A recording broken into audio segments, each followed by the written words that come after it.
My name is Thomas Elridge.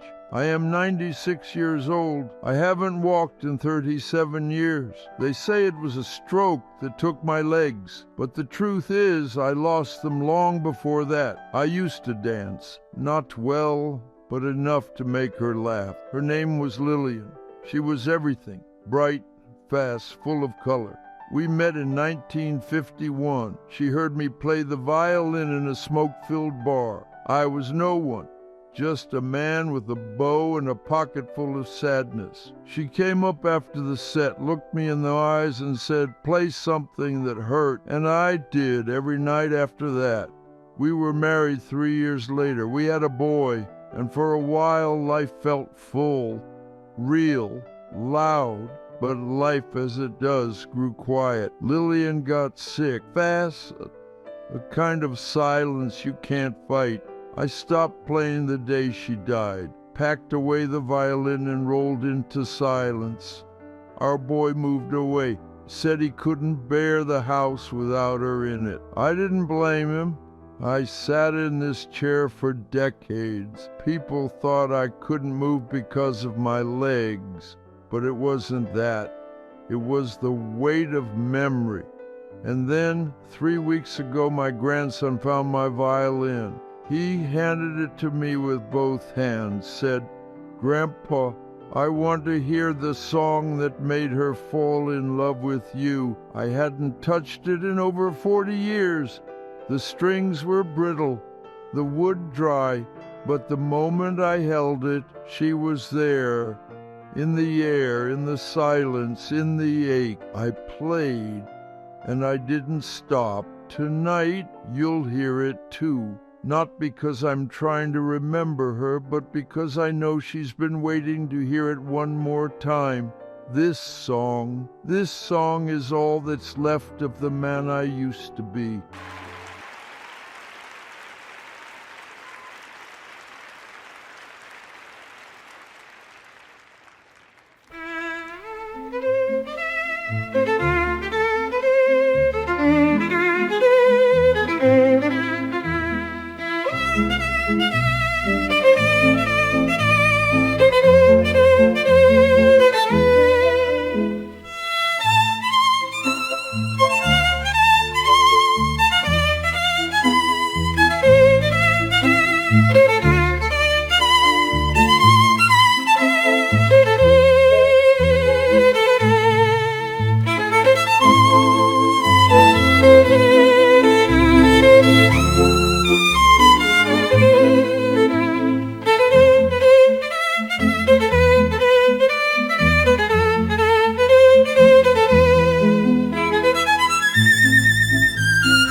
My name is Victor Leonard.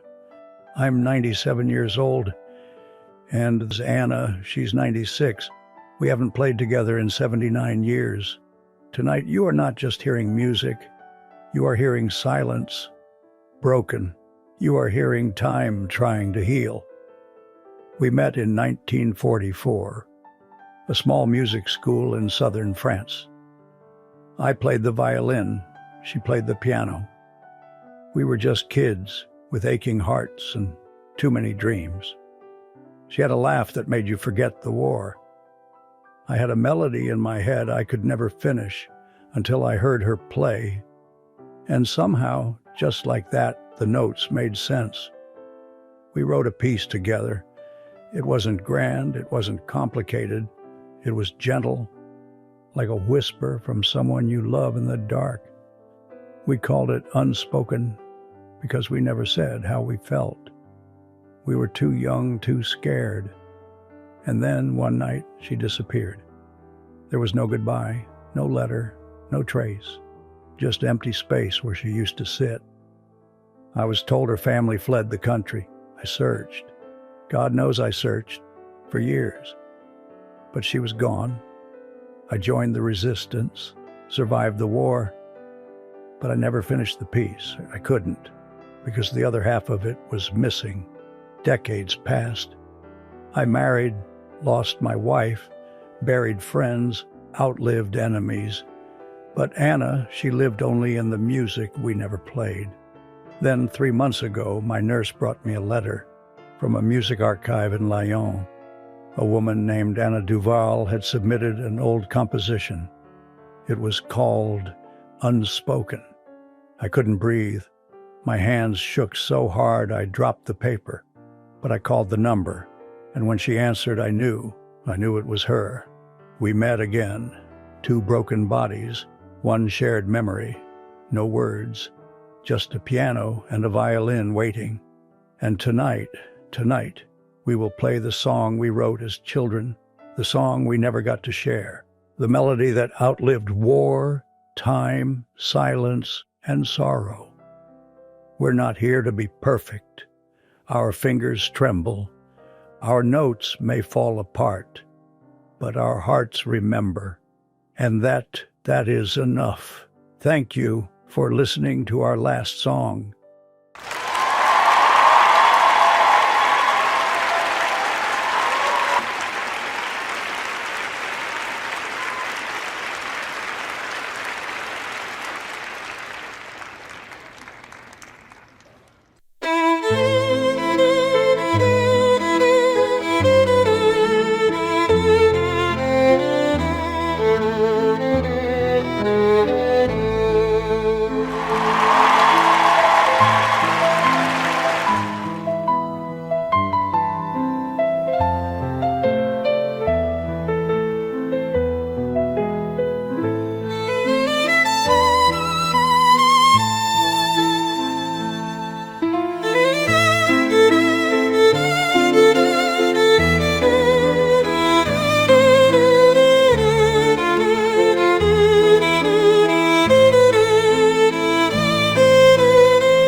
Appreciate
it.